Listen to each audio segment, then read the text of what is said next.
Mitchell Starc bowling रे ध्वस्त है भारत दल। एडिलेड रे भारत बनाम ऑस्ट्रेलिया द्वितीय टेस्ट आरंभ होती। रेकर्ड ब्रेकिंग 50,186 जन दर्शक आसछन्ति प्रथम दिन में मैच देखापी। भारत टॉस जीति प्रथम बैटिंग करिला, किंतु मिचेल स्टार्क नहीं गले प्रतिशोध। प्रथम टेस्ट यशस्वी जयसवाल मिचेल स्टार्क को कहते जे मिचेल स्टार्क धीमा गति में बॉलिंग करछन्ति। आ द्वितीय टेस्ट प्रतिशोध नेले मिचेल स्टार्क। प्रथम बॉल में मिचेल स्टार्क आउट करदे यशस्वी को, सेटा भी प्रथम बॉल में एलबीडब्ल्यू आउट हेले यशस्वी। प्रथम बॉल ही जोरदार यर्कर फिंगी मिचेल स्टार्क आउट करदे यशस्वी को। गत मैच शतक भी यशस्वी। चलित मैच रे फ्लॉप हेले प्रथम इनिंग्स रे। द्वितीय टेस्ट गोल्डन डक रे आउट हेले एणिक निज इनिंग्स आरंभ करें 0 रु यशस्वी जयसवाल। प्रथम विकेट गला पर केएल राहुल और सुमन गिल इनिंग्स संभाळिले भारतर और 53 रन पार्टनरशिप करें, जहाँ जो भारत इनिंग्स संभाली गला। बॉल गतिविधि केतल कौन होची किसी जना पड़नी। 69 रन भितर भारतर गोटे विकेट जाइथिला।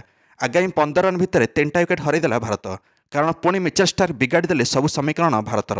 प्रथम केएल राहुल को आउट करें 37 रन मिचेल स्टार्क, जिते कमबैक करें निजर सेकेंड स्पेल। जिते भारत 69 रन था, द्वितीय विकेट गला भारतर। मिचेल स्टार्कर गोटे आउट स्विंगर बॉल रे आउट हो गले। विराट कोहली 7 रन करके आउट हेले और स्लीप रे कैच आउट हो फसीगले मिचेल स्टार्क बॉल रे। टॉप 3 भारतीय बैट्समैन को मिचेल स्टार्क आउट कर विदा करें और मोमेंटम शिफ्ट करदे ऑस्ट्रेलिया आड़ को। तापर स्कॉट बॉलैंड आसी सुमन गिल को 31 रन आउट कले। सुमन गिल सेट होते एलबीडब्ल्यू आउट हेले। एणिक भारत दल 81 रन 4टा विकेट हरला। एंड कैप्टेन रोहित शर्मा तापर आसिले 6 नंबर बैटिंग करने। ऋषभ पंत सहित क्रिज रे थिले रोहित शर्मा। एणिक रोहित शर्मा तापर 4 विरति पर आसिले और 3 रन करके आउट हेले। स्कॉट बॉलैंड एलबीडब्ल्यू आउट करें अधिनायक रोहित को। तापर ऋषभ पंत बाउंस बॉल फसीगले पैट कमिंस आउ कैच आउट हेले। 21 रन करके आउट हेले ऋषभ पंत। 109 रन 6टा विकेट हरईदेला भारत, किंतु तापर नीतीश रेड्डी आसिक मोमेंटम शिफ्ट करने चेष्टा करें भारत पटे। स्कॉट बॉलैंड को गोटे ओवर 2टा छक्का आउ गोटे चौका मारदेले नीतीश कुमार रेड्डी। मिचेल स्टार्क को भी गोटे छक्का लगेदेले नीतीश रेड्डी, किंतु नीतीश रेड्डी सहित अलग बैट्समैन कहीं भी जदि साथ दे था नीतीश रेड्डी भल स्थिति को नहीं जाते भारत को। गोटे समय एमती आसला Nitish Kumar Reddy non striker ended को पड़े। तापर मिचेल स्टार्क धड़ आउ 2टा विकेट नहीं गले। भारत 141 रन 8टा विकेट हरला। मिचेल स्टार्क निजर 5 विकेट भी अतिक्रम करें चलित टेस्ट। मिचेल स्टार्क यह मिसाई 15 थर 5 विकेट नेबारे सफल हेले टेस्ट फॉर्मेट रे।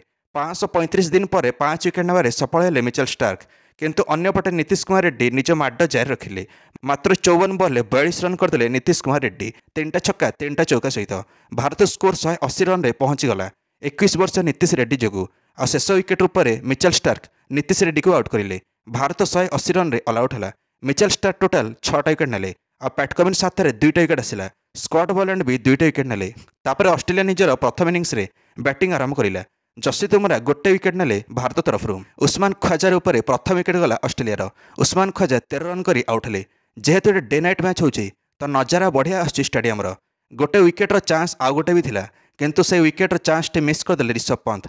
गोटे कैच मिस करें Rishabh Pant. Nathan McSweeney catch miss करगले ऋषभ पंत। ऑस्ट्रेलिया बैटर्स प्रथम दिन खेल शेष पर 86 रन पहुंचाईदेले ऑस्ट्रेलिया इनिंग्स को। मात्र गोटे ही विकेट हरई ऑस्ट्रेलिया। भारत ठारू 94 रन पछरे अच्छी ऑस्ट्रेलिया प्रथम दिन खेल शेष पर। नेथन मैक्सवेनी 38 रन कर एवं नट आउट अच्छा। मानस लाबुसान 20 रन कर एवं नट आउट अच्छा। से मोहम्मद सिराज भी चिड़ी गले, कारण तांको खातार भी गोटे विकेट आसी ना।